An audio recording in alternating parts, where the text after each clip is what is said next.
कांग्रेस के senior leader साबिक मरकज़ी वज़ीर और मेंबर पार्लियामेंट तारिक अनवर साहब इस वक्त हमारे साथ हैं। मुल्क का माहौल क्या है, किस तरीके से दो सूबों के अंदर जो अभी असेंबली इंतखाबात हो रहे हैं वहाँ पर इंडिया ब्लॉक कैसे परफॉर्म करने वाली है, क्या कुछ रिजल्ट्स आने वाले हैं, और मुसलमानों के लिहाज से इस वक्त कौन कौन से वो इश्यूज़ हैं जिनके ऊपर या तो उन्हें टारगेट किया जा रहा है, और कौन से ऐसे इश्यूज़ हैं जिनके ऊपर मुसलमानों को मसलियत से काम लेना चाहिए और आगे बढ़ना चाहिए। सियासत में भी बहुत सारे इश्यूज़ हैं जिन पर बात करेंगे। तारिक अनवर साहब से आपका इस्तकबाल है, कैसे हैं सर आप? शुक्रिया, बहुत बहुत शुक्रिया जी। तो अभी हम देख रहे हैं कि एक के बाद एक इंतखाबात हो रहे हैं।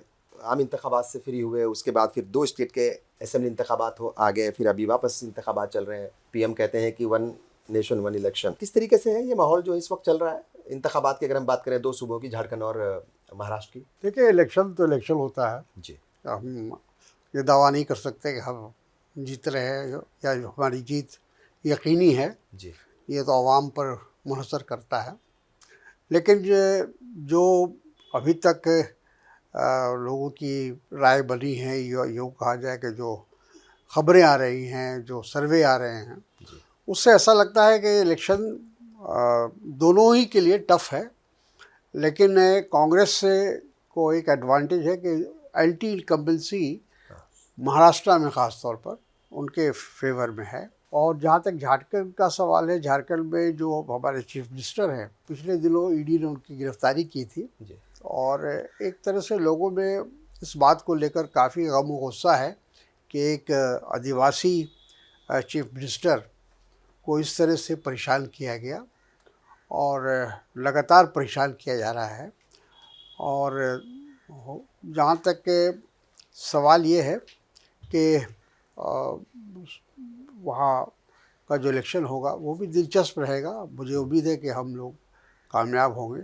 और झारखंड के अंदर जो सरकार है उसने कई अहम फैसले लिए हैं, जैसे किसानों का कर्ज माफ़ किया है, बिजली 200 यूनिट तक फ्री किया है, महिलाओं को पेंशन देने की बात कही है और बुज़ुर्गों को पेंशन देने की बात कही है। इस तरह के जो वेलफेयर स्कीम्स हैं वो लेकर के आई हैं। कहाँ वैसे महाराष्ट्र में लेकर के आई, महाराष्ट्र में भी लेकर आए हैं।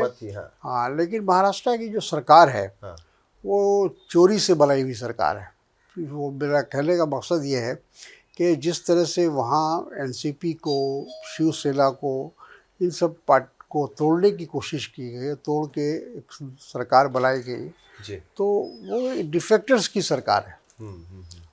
और इसलिए वहाँ के लोग इस बात को महसूस कर रहे हैं कि ये जो सरकार है ये ज़बरदस्ती की सरकार है। बिल्कुल। पब्लिक मैंडेट कुछ और था, लोगों की राय कुछ और थी, और वो सरकार ठीक ठाक चल रही थी। लेकिन उसको भारतीय जनता पार्टी ने कहीं ईडी का सहारा लेकर, फिर कहीं पैसे का सहारा लेकर, मतलब हर तरह से उस सरकार को गिराने का काम किया है। बिल्कुल ठीक है। अच्छा, आपने जैसे झारखंड का जिक्र किया कि वहाँ पर जो है वो एक इमोशनल एक एंगल भी है, और वो झारखंड के जो चीफ मिनिस्टर थे उनको गिरफ्तार किया गया, वो रिज़ाइन किया उन्होंने, फिर वो गिरफ्तारी दी, वापस आए और फिर कुर्सी संभाली। मगर चंपई सोरेन छोड़ करके चले गए, वो भी आदिवासी नेता हैं। तो चंपई सोरेन के जाने से, बीजेपी में जाने से, आपको लगता है कि जो आप लोगों का गठबंधन है, मिलकर के सब लोग लड़ रहे हैं, उस पर फ़र्क पड़ेगा? मेरा ख्याल नहीं पड़ेगा। चंपई कोई स्टेट की लीडर नहीं थे जी। वो एक कोल्हान जो हमारा एरिया है उसमें वो कई बार एमएलए वहाँ से हुए हैं। और यह है कि वो अपनी कॉन्स्टिट्यूंसी में उनकी पकड़ ज़रूर रही है। लेकिन वो उस समय थे, उस वक्त तक थी कि जब तक वो जेएमएम में थे जी। लेकिन जेएमएम से बाहर जाने के बाद उनकी जो एक पहचान थी, एक आदिवासी नेता की या ट्राइबल नेता की, उसमें काफ़ी फ़र्क आया। अभी आपसे जो सवाल किया मैंने पहला, और आपने कहा कि कह नहीं सकते लेकिन उम्मीद अच्छी है। ये जो आपने कहा कह नहीं सकते, लीडर तो कहते हैं, और मतलब जो है वो लठ गाड़ करके कहते हैं, सीना ठोक करके कहते हैं कि हाँ ऐसा होगा। मगर क्या ये जो बदलाव है कांग्रेस के लीडर्स में, और ख़ास तौर से तारिक अनवर के बयान में कि कह नहीं सकते, क्या ये हरियाणा का जो रिजल्ट था उसका असर है? नहीं, वो भी एक आप कह सकते हैं। हाँ। वो भी एक वजह है, क्योंकि हिमाचल में हम लोग के जीत लोग कहते थे कि यकीनी है। हरियाणा में, माफ़ कीजिएगा, तो हरियाणा में जीत हमारी यकीनी है। सारे सर्वे, सारी रिपोर्ट, सारे मीडिया सबकी एक ही राय थी जी। कि इस बार वहाँ कांग्रेस सरकार बनाएगी। लेकिन जो भी हो और जो भी वजह रही हो उसके गहराई में जाना नहीं चाहते हम। जी। हाँ, लेकिन वहाँ हमारी सरकार नहीं बनी। तो हमको ये लगता है कि लोकतंत्र में, जमहूरियत में दावा नहीं किया जा सकता है। मेरा अपना मानना है व्यक्तिगत रूप से, चुनने का इख्तियार अवाम का आवाम है। के पास है, बेशक। तो अवाम में अपनी राय बदल भी सकती है और नहीं भी बदल सकती है। पर ओवर कॉन्फिडेंस जो है वो भी लेकर के कई बार नुकसान मतलब जो होता है नुकसान उसका। होता है, जैसे ये इंडिया ब्लॉक को यहाँ पर हुआ नुकसान। और इंडिया ब्लॉक क्या, बल्कि आप तो अकेले लड़ रहे थे, अगर इंडिया ब्लॉक के साथ लड़ते तो शायद कुछ फायदा होता। मगर आम इंतखाबात की बात करें तो वहाँ नुकसान हुआ। उनको जो 400 पार की बात कर रहे थे वो 240 पर सिमटे, और पूरा जो उनका गठबंधन था एनडीए का वो 300 के अंदर सिमट गया। वो भी ओवर कॉन्फिडेंट थे शायद उस वक्त। और वही हरियाणा में जो है कांग्रेस के साथ हुआ। क्या ओवर कॉन्फिडेंस की वजह से और सब कुछ पब्लिक के ऊपर मतलब छोड़ दिया कि ठीक है भाई हम तो जीत ही जाएंगे, मतलब उसका नुकसान हुआ? बिल्कुल, ओवर कॉन्फिडेंस से किसी भी काम के लिए, जी। इलेक्शन हो या ऐसे भी कोई जब फैसला ओवर कॉन्फिडेंस में लिया जाता है हाँ। तो उसका नुकसान होता है। और मेरा ख्याल है कि आपने ठीक कहा कि 2024 का लोकसभा का इलेक्शन और हरियाणा का इलेक्शन, ये दो ऐसे एग्जाम्पल है, उदाहरण है जी। जिससे इस सबक लेने की आवश्यकता है कि आप भले ही ओवर कॉन्फिडेंस हो, लेकिन आवाम का फैसला वही आखिरी फैसला होता है, अंतिम फैसला होता है। आवाम क्या सोच रही है, आवाम क्या फैसला लेने जा रही है, ये अंदाज़ा लगाना बहुत आसान नहीं है। क्योंकि हमने देखा है, कई इलेक्शंस देखे हम लोगों ने, 77 का देखा, 67 का देखा, फिर अभी 14 का देखा, इसके पहले 80 का देखा। जी। जो कभी कभी अंदाज़ा लगाया जाता है वो अंदाजे के मुताबिक रिजल्ट्स नहीं आते हैं, कई बार अंडर करंट चल रहा होता अंदर है। करंट चलता हो। हाँ। तो इसलिए मैं समझता हूँ कि पूरी यकीन के साथ आप नहीं कह सकते कि हम चुनाव जीतेंगे। हम खुद अभी इलेक्शन लड़के आए हैं 2024 का। जी। तो मुझे कहने में कोई संकोच नहीं है कि हम भी जब इलेक्शन लड़ रहे थे तो कोई यकीन तो था नहीं कि हम इलेक्शन जीतेंगे।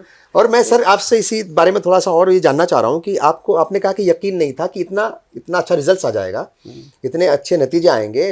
अगर यकीन होता और उस जील के साथ और उसी कुव्वत के साथ मैदान में उतरा जाता, उस ताकत के साथ, उस मजबूती के साथ, तो वो जो थोड़ा सा फर्क रह गया 35 सीटों के आसपास का, वो फिर क्या नाम है, वो वैसा नहीं, कुछ और ही तस्वीर दिखती है आज मुल्क की। नहीं, वो उसमें कहीं ना कहीं कमी है, इसमें तो कोई शक की बात नहीं, गुंजाइश नहीं है कि कहीं ना कहीं कमी थी जहां हम लोग चूक गए, और उससे सबक लेने की आवश्यकता है, ज़रूरत है।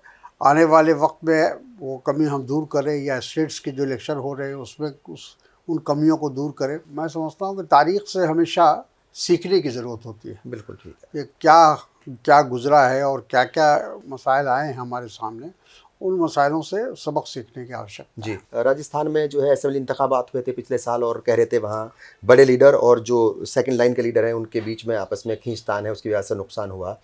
हालांकि वैसा मोटे तौर पर वैसा छत्तीसगढ़ में नहीं दिख रहा था, और मगर यहाँ पर नुकसान हुआ था आपको पिछली बार, पुराने लीडर का और नए लीडर का। ये जो मतलब आपस में जो खींचतान है, मतलब सीनियर में और जूनियर में, कांग्रेस के अंदर बहुत ज़्यादा दिखती है। उसका नुकसान आपको मध्य प्रदेश में पूरा स्टेट गंवा दिया। एक लंबे वक्त के बाद हुकूमत वहाँ पर बनी थी पिछली बार, और वो गंवा दिया। और इस बार तो बहुत ही बुरे हालात थे, और मतलब पार्लियामेंट में तो बिल्कुल ही सफाया हो गया कांग्रेस का। ये जो खींचतान है उसका असर हरियाणा में भी देखने को मिला, उसका असर जो है बहुत सारी जगह देखने को मिलता है। ये कांग्रेस में यही प्रॉब्लम ज़्यादा क्यों है, सीनियर के बीच और जो मतलब जो है सेकेंड लाइन के जो लीडर्स हैं उनके बीच में इतनी गहराई क्यों है, इतनी दूरी क्यों है, इतना फासला क्यों है? है। कुछ तो कमियां हैं और हमको उस बात को कबूल करना चाहिए जी।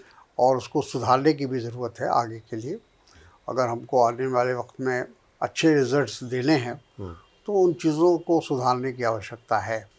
लेकिन कांग्रेस का जहाँ तक सवाल है, कांग्रेस एक आप जानते हैं कि बहुत पुरानी पार्टी है, 100 साल से ज़्यादा उसकी उम्र हो चुकी है, और कई मरहले से गुज़रना पड़ा है कांग्रेस को।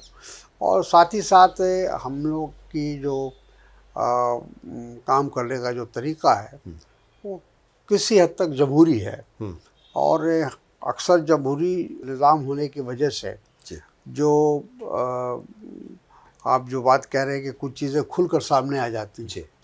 जो हमारे अंदर थोड़ा बहुत ग्रुप पॉलिटिक्स जिसको कहते हैं हम लोग, तो ग्रुप पॉलिटिक्स से ज़ाहिर हो जाता है।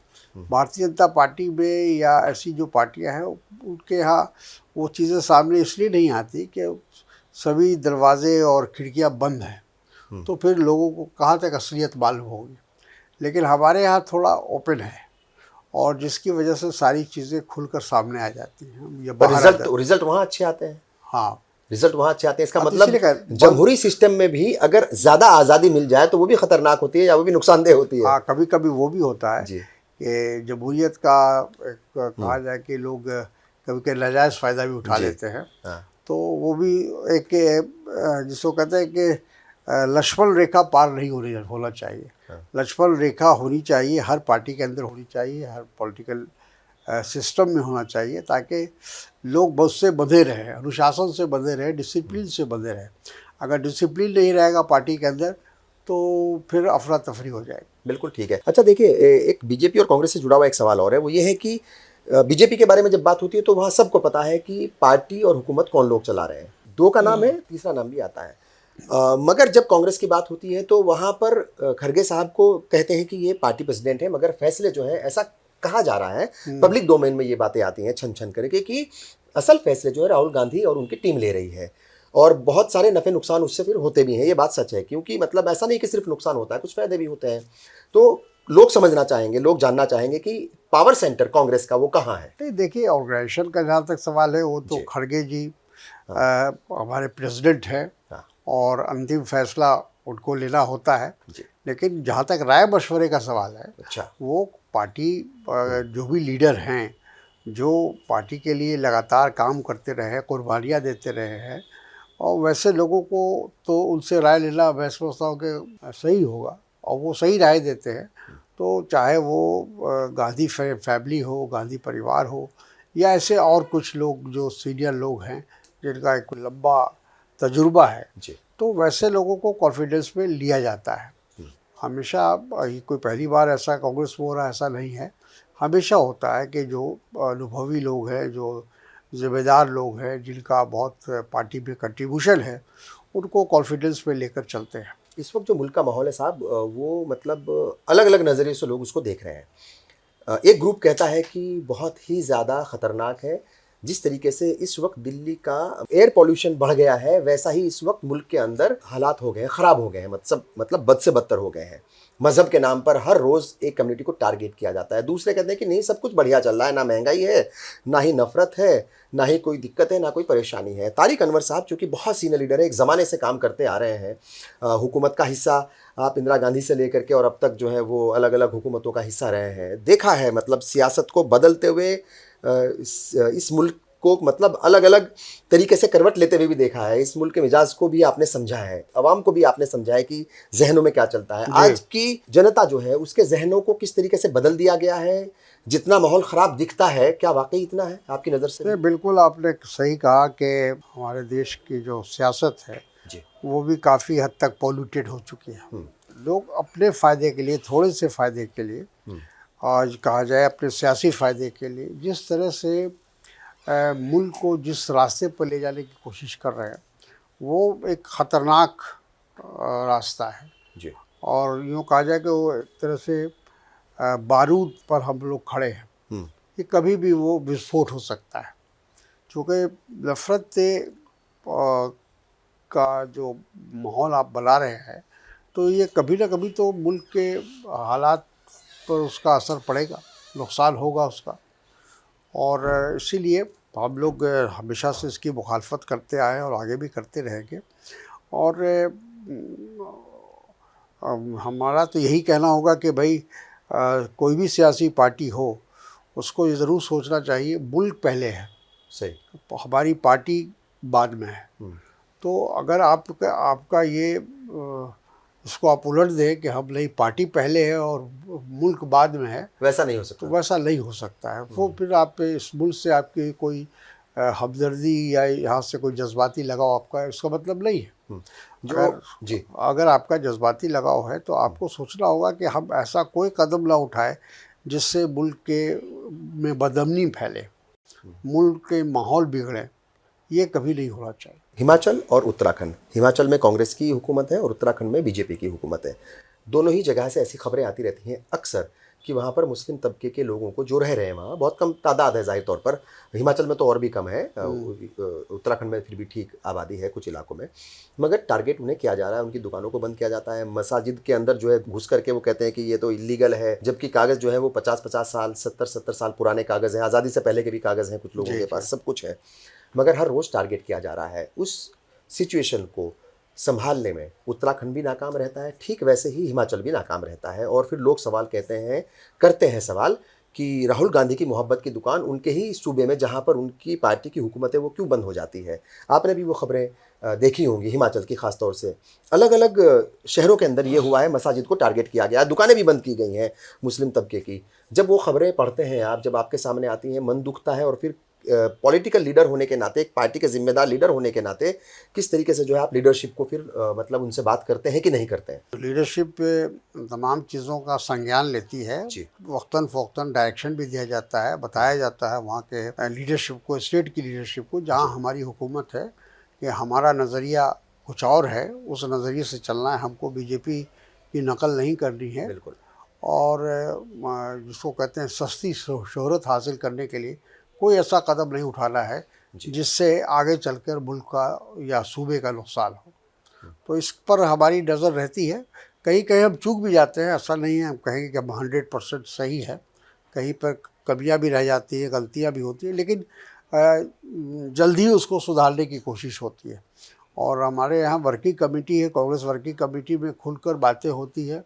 अगर किसी स्टेट में या कहीं भी कुछ किसी तरह की कोई खामी रहती है तो कोई भी व्यक्ति, कोई भी जो वर्किंग कमेटी का मेंबर है उस मसले को उठा सकता है और उठाता है।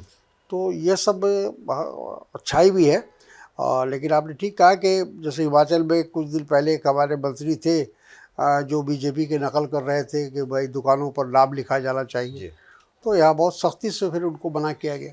उन्होंने तो एक तरह से फैसला ले लिया था और डायरेक्शन भी दे दिया था कि बयान भी जारी कर दिया, बयान भी जारी कर दिया, तमाम चीज़ें हो गई। लेकिन बाद में हाई कमांड को जब इस बात की जानकारी मिली तो सख्ती से उनको मना किया गया कि नहीं, आप कांग्रेस पार्टी का और या हमारी हुकूमत ऐसा नहीं कर सकती। तो ये मेरा कहना यह है कि देर सवेर हम उसको तरमीम करने की कोशिश करते हैं। पर ये इल्ज़ाम लगते हैं साहब, इल्ज़ाम लगते हैं कांग्रेस के ऊपर कि कांग्रेस भी चाहते हुए ना चाहते हुए कई बार उसी, आपने खुद भी एक्सेप्ट किया कि कई जगह ऐसी गलतियां हुई हैं, उसी लाइन पर चलती है कई जगह जिस लाइन पर जो है बीजेपी के ऊपर इल्ज़ाम लगते हैं चलने के।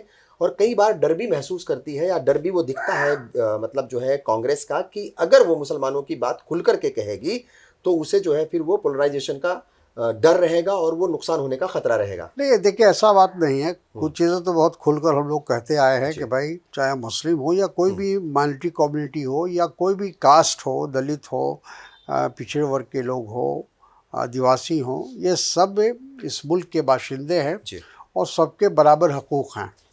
और अगर कोई उनके साथ छेड़छाड़ होता है या उनके साथ कोई बदसलूकी होती है या अन्याय होता है तो हम उसके ख़िलाफ़ आवाज़ उठाते हैं।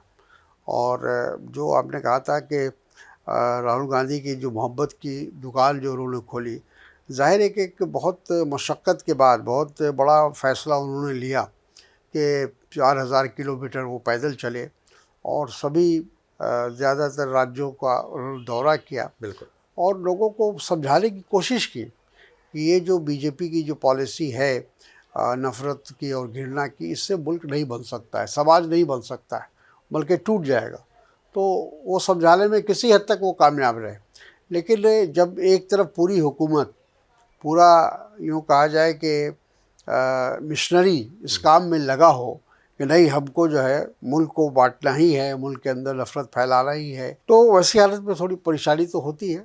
और लेकिन हम आज भी इस बात को कबूल करते हैं कि इस मुल्क का जो बड़ा तबका है वो सेकुलरिज़म को मानता है, वो धर्मनिरपेक्षता को मानता है, वो सामाजिक जो न्याय है उसको मानता है और सबको लेके चलने में विश्वास करता है।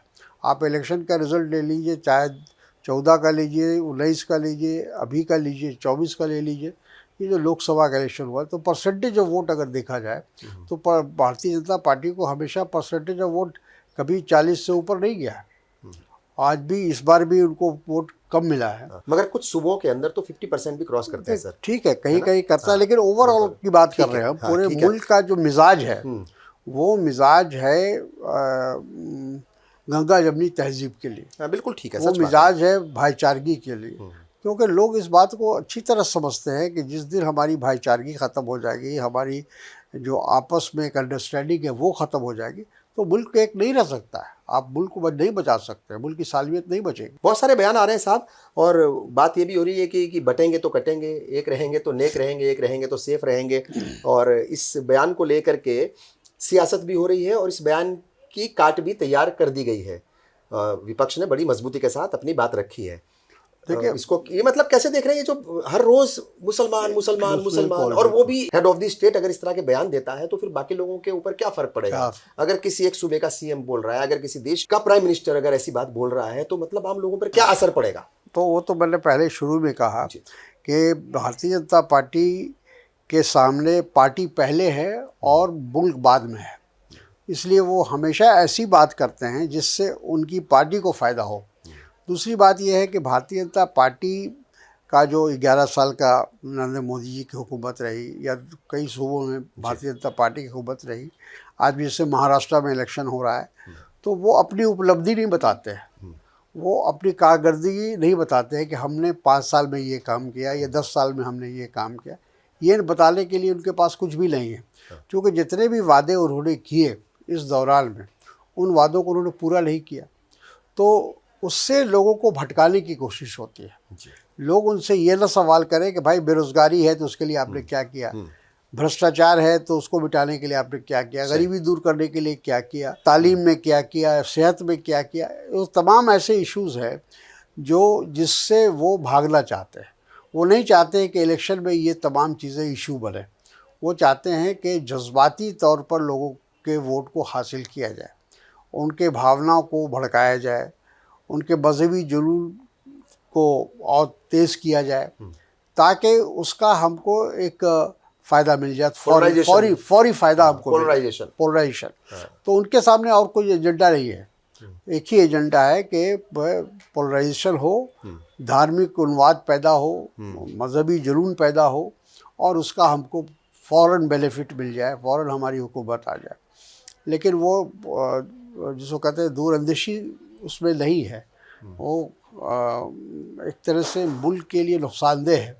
और आगे आने वाले दिनों में अगर ये जो हम खाई खोद रहे हैं अलग अलग मज़हबों के बीच में या अलग अलग ज़ातों के बीच में, तो ये वो खाई है जिसमें हम ही गिरेंगे आगे चलकर। और ये बहुत ज़्यादा नुकसानदेह है, क्योंकि ये जो नफरतें हैं ये हर जगह दिखने लग गई हैं, झलकने लग गई हैं। इसके रिजल्ट्स भी जो है वो मतलब दिख रहे हैं। तो ये ओवरऑल कुल मिलाकर के नुकसानदेही है। बहुत सारी बातें और भी हैं। अब ये जो है वक्फ बिल लेकर के आ गए, वक्फ तरमीमी बिल, आप अच्छी तरीके से जानते हैं कि किस तरीके से जो है क्योंकि हर कोई यही कह रहा है, खासतौर से मुस्लिम तबका, कि भाई ये मुसलमानों की जो प्रॉपर्टीज़ हैं, वक्फ प्रॉपर्टीज़ हैं खासतौर से, उन्हें तहस नहस करने की, खुर्द-बुद करने की, उन पर कब्जा करने की कोशिश है। और उसके लिए माहौल भी तैयार किया जा रहा है। अलग अलग जगहों पर वो दरगाहों को कई इल्लीगल बताते हैं, कई खानकाहों को इल्लीगल बताते हैं, कई मसाजिद को इल्लीगल बताते हैं, कई मदरसों को इल्लीगल बताते हैं। तो एक माहौल भी क्रिएट किया जा रहा है। कुल मिलाकर के क्या, चूँकि जेपीसी का मामला है, पूरे का पूरा चल रहा है, वो अलग अलग बैठकें चल रही हैं। तारिक अनवर साहब कैसे इस पूरे मामले को देखते हैं, और क्या कुछ जो है आपको लगता है कि ये बिल पास हो जाएगा, या क्या कुछ आपका जो है इस पर मतलब जो है एक तरीके से भविष्यवाणी क्या है? जो आपने कहा ना कि इस मुल्क का जो अक़लियत है, ख़ास तौर पर मुस्लिम जी, वो उस पर टारगेट है। हाँ। क्योंकि ये वोट बैंक की राजनीति कर रहे हैं। वोट बैंक इस सेंस में कि जो मेजॉरिटी वोट है, वो जानते हैं कि इलेक्शन में अगर जीतना है तो हमको मेजॉरिटी वोट को अपने साथ लाना है। तो एक मज़हब के ख़िलाफ़ माहौल बनाया जाए तो उसका फ़ायदा हमको मिलता है, और मिला भी है उनको। ऐसा नहीं कि नहीं मिला है, मिला है। और आज एक वक्त था कि उनके 2 MP हुआ करते थे, आज उनकी मेजॉरिटी है, आज उनकी हुकूमत है पिछले 11 सालों से। तो वो इसे को अच्छी तरह समझ चुके हैं कि हमको मज़हब को छोड़ना नहीं है, मज़हब के बुनियाद। हालांकि देखिए, मेरा अपना मानना है कि मज़हब और सियासत दोनों अलग चीज़ें हैं, और इसको जब मिक्सअप करते हैं, मिलाते हैं, तो फिर नुकसान होता है। तो मौलाना सज्जाद नोमानी जो कर रहे हैं महाराष्ट्र में, उसको आप कैसे देखते हैं? वो भी गलत है। क्योंकि देखिए बहुत सवाल उठ रहे हैं उनकी कारकर्दगी पर और उनके रवैये पर, उनके तौर तरीके पर, जिस तरीके से सियासत में वो खुल्लम खुल्ला मतलब एक तरीके से कूद गए हैं और लिस्ट जारी कर रहे हैं और मतलब जो है बाकायदा कि इस कैंडिडेट को वोट देना है, इसको नहीं देना है, ऐसा करना है, वैसा करना है, और खुल्लम खुल्ला ये बयान दे रहे हैं कि अगर हम महाराष्ट्र को जीत गए तो फिर हमारी नज़र जो है वो दिल्ली पर है, दिल्ली की हुकूमत गिरा देंगे। उनका काम हुकूमत गिराना है कि दीन को, मजहब को, उसको सही तरीके से लोगों को समझाना है? बिल्कुल, देखिए वही हम कह रहे हैं कि मजहबी लोग जब सियासत में हिस्सा लेने लगते हैं और उसको एक तरह से गाइड करने लगते हैं तो फिर मुल्क का नुकसान होता है। चाहे वो देखिए फ़र्का परस्ती चाहे हिंदुओं की हो, चाहे वो मुसलमानों की हो, चाहे क्रिश्चियंस की हो, किसी भी ज़ात या धर्म मज़हब की हो, वो गलत है। वो उसकी मज़ब्बत होनी चाहिए, चारों तरफ से होनी चाहिए। हम ये अगर कहें कि नहीं साहब सिर्फ हिंदू फ़िरका परस्ती से नुकसान है मुल्क का और मुस्लिम फ़िरका परस्ती ठीक है, तो ये गलत है। तो दोनों से ही नुकसान है। और इस तरह जो भी मौलवी मुल्ला इस तरह का बयान देते हैं और सीधे सीधे सियासत में यूँ कहा जाए टांग लड़ाने की कोशिश करते हैं, तो वो गलत है। जो कुछ महाराष्ट्र में किया जा रहा है वो गलत है। इस तरह का फरमान जारी करना या लोगों को मिसगाइड करना ये मुनासिब नहीं है। भाईजान के बारे में क्या कहेंगे? मतलब जो है हैदराबादी भाईजान हैं दोनों, और जिस तरीके ये भी से वही गलत काम कर रहे हैं। मतलब वो तो 15 मिनट का उन्होंने जिक्र किया, फिर बड़ा ड्रामा किया, खो मैंने क्या कह दिया, और मतलब इशारा वही था 15 मिनट का, पहले छोटे साहब बोले फिर बड़े साहब बोले। मतलब ये है क्या? ये किसको फायदा पहुंचा रही है? मतलब ये इस तरह की पॉलिटिक्स, और ये किधर जा रही है सियासत? ये मुल्क के बारे में ना कौम के बारे में इनको हमदर्दी है या सोचते हैं। इनको अपने सियासत से ज़्यादा दिलचस्पी है, और चूँकि हैदराबाद में मुस्लिम आबादी ज़्यादा है इसलिए उनको कोई ख़तरा नहीं लगता है। उनको लगता है हम ये बोलेंगे तो हमको फ़ायदा मिलेगा, पॉलिटिकल फ़ायदा मिल रहा है एक लंबे अरसे से। या तो उनके वालिद साहब या उनके बेटे, उनके साहबजादे, उनकी फैमिली आज काबिज़ है, तो उसकी वजह यही है कि वो उनको इस बात से का इत्मीनान है कि हमारा कोई नुकसान नहीं होगा। नुकसान भले ही कौम का हो, भले ही मुल्क का हो, भले ही और हो, लेकिन हमारा कोई नुकसान नहीं है। और इसलिए जज्बाती बयानात देते रहते हैं, वक्तन फ़ौक्तन ऐसी बातें कह देते हैं जिससे पूरी कौम को नुकसान होता है। और ये जो वो अक्सर कहते हैं कि मुसलमानों को एक प्लेटफॉर्म पे आना चाहिए, बिल्कुल गलत है। अगर आप मुसलमान एक प्लेटफॉर्म पे आएंगे तो हिंदू क्यों नहीं आएंगे? आप हिंदुओं को कैसे रोक सकते हैं? तो ये मुल्क सेकुलर है, धर्मनिरपेक्ष है, यहाँ सबको लेकर चलना होगा। और ख़ास तौर पर जो गैर मुस्लिम हैं और वो हमारी बात कह रहे हैं या हमारी वकालत कर रहे हैं, हमारी आवाज़ उठा रहे हैं, तो उनको आगे रखना चाहिए, उनको लेकर चलना चाहिए। जी, मगर एक चीज़ और है साहब, वो ये भी कहते हैं कि भाई हम जम्मू कश्मीर में जो है अपने अपने कैंडिडेट्स हमने नहीं उतारे और हरियाणा में नहीं उतारे। हरियाणा में भी 37 सीट्स पर जो है कांग्रेस सिमट गई और वहाँ पर शायद सिर्फ 6 सीटें आई हैं, मतलब जम्मू कश्मीर में। तो उसकी जिम्मेदारी तो कह रहे हैं कि हमारे ऊपर तो है नहीं, अगर हमारी वजह से नुकसान होता तो हम तो वहाँ नहीं उतरे। खैर ये सब आर्गूमेंट से काम नहीं चलेगा।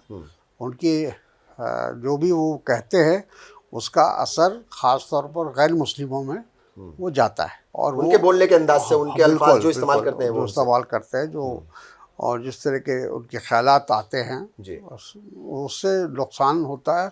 और गैर मुस्लिमों में मुस्लिमों के बारे में एक अलग इमेज बनती है कि ये लोग अलग थलग रहना चाहते हैं या अपने मज़हब से या अपने उससे बाहर निकलना नहीं चाहते हैं। मणिपुर के हालात को लेकर क्या कहेंगे? जिस तरीके से मणिपुर लगातार मतलब जो है सिचुएशन वहाँ की मतलब हर रोज़ बद से बदतर हो रही है। एमएलएस के घरों को जो है वो मतलब टारगेट किया जा रहा है, और एनपीपी ने भी सुना है कि समर्थन वापस ले लिया। क्या कुछ कहेंगे किस तरीके के मतलब हालात अभी तक? हुकूमत चूँकि अगर 56 इंच वाली मतलब 56 इंच की छाती वाले प्राइम मिनिस्टर हैं और होम मिनिस्टर भी कहते हैं बहुत मजबूत है, फिर भी हालात, वजह क्या लगती है आपको कि मतलब कहाँ लैग कर रहे हैं, कहाँ दिक्कत है? मणिपुर जो है क्यों नहीं संभल पा रहा है अभी? बिल्कुल, देखिए मणिपुर का एक ऐसा एग्ज़ाम्पल है जो इस ज़ाहिर करता है कि हमारी जो केंद्रीय सरकार है या हमारा जो होम मिनिस्ट्री है वो बिल्कुल एक तरह से कहा जाए कि नाकाम है,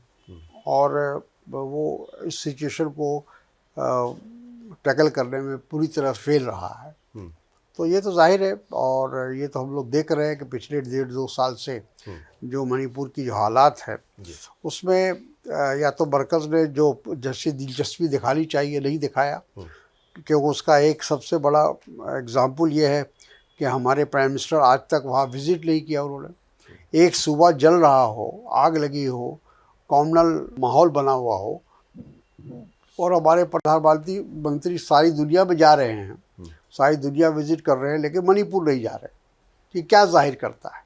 ये जाहिर करता है कि उनकी कोई दिलचस्पी नहीं है मणिपुर में। आग लगता है तो लगने दो, अब उसका वो पॉलिटिकल बेनिफिट शायद क्या लेना चाहते हैं आगे हमको नहीं मालूम, लेकिन उनको वहाँ के लोगों में बहुत एक प्रकार से बेचैनी है कि भाई आखिर हम भी इस मुल्क के बाशिंदे हैं, मणिपुर भी एक हिंदुस्तान का एक अहम हिस्सा है, और आप वहाँ के हालात को बद से बदतर होने दे रहे हैं। वहाँ आपका कोई दखल नहीं हो रहा है। सारी जगह तो सीना ठोक कर आप कहते हैं कश्मीर में कि हमने आतंकवाद को रोक दिया, हमने ये कर दिया, हमने 370 ख़त्म कर दिया, लेकिन आपकी हिम्मत नहीं हो रही है मणिपुर जाने की। बिल्कुल ठीक। तो ये सारी बातें हैं, और मैं समझता हूँ कि इसका बुरा असर 24 के चुनाव में भी दिखाई पड़ा।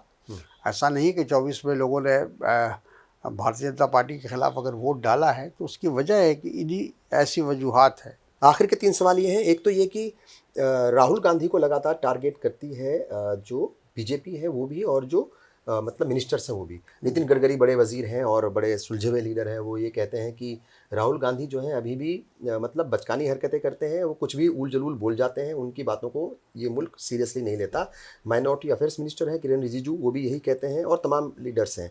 राहुल गांधी जो है आप कैसे देखते हैं कि वो भारत जोड़ो यात्रा के बाद अक्सर लोगों ने कहा कि बॉडी लैंग्वेज, बात करने का तौर तरीका और अल्फाज की मतलब एक तरीके से जो डायलॉग डिलीवरी अगर कहा जाए, जैसे मोदी जी के लिए बोलते हैं कि वो डायलॉग डिलीवरी बहुत अच्छी है, तो वो बोलने का तौर तरीका भी उनका बदल गया, पार्लियामेंट में भी, पार्लियामेंट के बाहर भी। तारिक अनवर साहब कैसे देखते हैं, चूंकि अगर बीजेपी अभी भी टारगेट कर रही है तो कोई तो वजह होगी उनके पास। आपके हिसाब से क्या बदलाव है राहुल गांधी के अंदर, और क्या अब बिल्कुल जो है वो सारी चीज़ें ट्रैक पर चल रही हैं? जैसे जैसे वक्त गुजरता है जी, और जैसे जैसे लोगों को एक्सपीरियंस होता है, अनुभव होता है, उससे बहुत कुछ सीखने का मौका मिलता है। तो राहुल जी को भी सीखने का मौका मिला।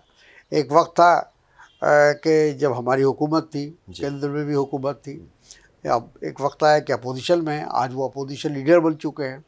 तो अपोजिशन में क्या रोल होना चाहिए, मैं समझता हूँ कि राहुल गांधी उस रोल को अदा कर रहे हैं, और जैसे बखूबी अदा कर रहे हैं। बखूबी अदा कर रहे हैं। जिस तरह से उन्होंने जैसा आपने कहा ना कि शुरू में भारतीय जनता पार्टी इतना ओवर कॉन्फिडेंट थी कि हम 400 से ऊपर सीट लाने जा रहे हैं, उसको 240 पर लाया। तो एक अपोजिशन लीडर की कोशिश यही होती है ना कि हम एक मजबूत अपोजिशन बनकर रहे, और जो आवाम की तकलीफ़ें हैं या ग्रीवांसेस हैं उनको हम पूरी मजबूती से पार्लियामेंट में और पार्लियामेंट के बाहर रखने का काम करें। बिल्कुल ठीक। तो मेरा ख्याल है कि राहुल गांधी वो काम बखूबी अंजाम दे रहे हैं, और इससे ही बीजेपी में घबराहट है। जो बीजेपी का अटैक राहुल गांधी पर लगातार होता रहा है, और उनको उनकी छवि को, उनके इमेज को ख़राब करने की कोशिश की गई, वो इसीलिए की गई क्योंकि अगर बड़े लीडर नहीं होते तो उन पर अटैक ही क्यों करते? बिल्कुल ठीक है। तो घबराहट है, हाँ। उनकी पर्सनालिटी से घबराहट है, उनके अप्रोच से घबराहट है, और जिस तरह से वो मेहनत कर रहे हैं और खुल करके बोलते हैं, सच्चाई के साथ बोलते हैं, जो बात बोलते हैं उसको इम्प्लीमेंट करने की कोशिश करते हैं, तो इसलिए अपोजिशन वाले उनसे घबराते हैं। बिल्कुल। तो सारा टारगेट राहुल गांधी है। बिल्कुल। राहुल गांधी के साथ कांग्रेस जो है वो तो हमेशा टारगेट पर रही है, और उत्तर प्रदेश के जो चीफ मिनिस्टर हैं योगी आदित्यनाथ, वो बार बार ये कह रहे हैं, कांग्रेस को हर चीज़ के लिए जाहिर तौर पर वो जिम्मेदार ठहराते हैं, और वजह भी होगी क्योंकि जो 77 साल हैं आज़ादी के बाद के, इसमें हुकूमत 55 साल तो अकेले कांग्रेस ने की, मिल करके की है, भले ही कई बार कोलिशन गवर्नमेंट्स रही हैं, तो कांग्रेस भी टारगेट पर है। और अब वो खुल्लम खुल्ला ये बात कह रहे हैं योगी आदित्यनाथ कि अगर कांग्रेस नहीं होती तो देश नहीं बढ़ता। देखिए वो उनका हम क्या कहें, अब देखा जाए तो भारतीय जनता पार्टी का, ये पूरे संघ परिवार का जी, इस देश की आज़ादी में एक पैसे का भी योगदान नहीं है। उनका कोई लीडर गिरफ्तार नहीं हुआ, उनका कोई लीडर कुर्बानी नहीं दिया। अगर कांग्रेस ने इस देश की आज़ादी की लड़ाई लड़ी है, और इस देश को आज़ाद कराने में उसका सबसे बड़ा रोल है, तो इसमें उनको उनकी समझ से ही बाहर है योगी जी के बाद से, क्योंकि ये लोग तो आज़ादी के एक तरह से ख़िलाफ़ थे, अंग्रेज़ों की दलाली कर रहे थे ऐसा देखा जाए तो। और आज़ादी के बाद भी इन्होंने देश के संविधान को कबूल नहीं किया, देश के जो राष्ट्रीय ध्वज है, झंडा है, उसको स्वीकार नहीं किया, उसको ये नहीं किया। तो ये वो लोग हैं जिनको जो सही मानों में आज़ादी के बाद इस मुल्क को बनते संवरते देखना नहीं चाहते थे, और आज ये बड़ी बड़ी बात कर रहे हैं, आज ये सबसे बड़े राष्ट्रभक्त बन गए हैं।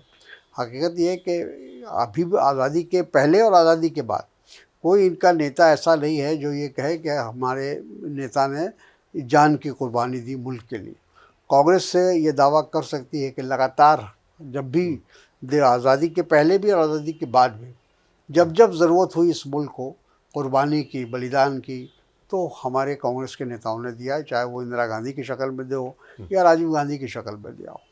तो कहने का मतलब ये कि कुर्बानी देने को तो कभी सामने नहीं आए। हाँ, सामने नहीं आए, आगे नहीं बढ़े, और आज दावा कर रहे हैं कि ये मुल्क के सबसे बड़े देशभक्त हुआ। मगर अफसोस ये भी है, इस दौरान लोग कहते भी हैं कि कांग्रेस उतना अटैकिंग मोड पर आकर के या उतना बेहतर तरीके से वो जवाब नहीं दे पाती। ये भी सच्चाई है जो लोग महसूस करते हैं। आखिरी सवाल मेरा ये है कि जो पहले मैंने सवाल किया था उससे जोड़ करके मैं ये सवाल कर रहा हूँ, और वो ये है कि किस तरीके से इस वक्त जो हालात हैं मुल्क के, और वो बहुत कम्युनल बना दिए गए हैं, और इसे देखने के दो तरीके हैं, दो चश्मे हैं। एक चश्मा कहता है कि नहीं ठीक है, सब कुछ ठीक है, कहीं कोई दिक्कत नहीं है। एक कहता है कि नहीं बहुत गड़बड़ है, एक कम्युनिटी को, कुछ खास लोगों को, कुछ ग्रुप्स को, मतलब कुछ इलाकों के लोगों को वो परेशान किया जा रहा है, टारगेट किया जा रहा है, नफरत का माहौल जो है वो बनाया जा रहा है। ऐसे में तारिक अनवर साहब की तरफ से आपका मतलब उम्र भी है, तजुर्बा भी है, हुकूमत चलाने का भी, संगठन चलाने का भी, सियासत का, तमाम तरह के आपके तजुर्बे हैं। हिंदुस्तान के सेकुलर लोगों को, हिंदुस्तान के मुसलमानों को क्या कुछ जो है आप मशवरा देना चाहेंगे?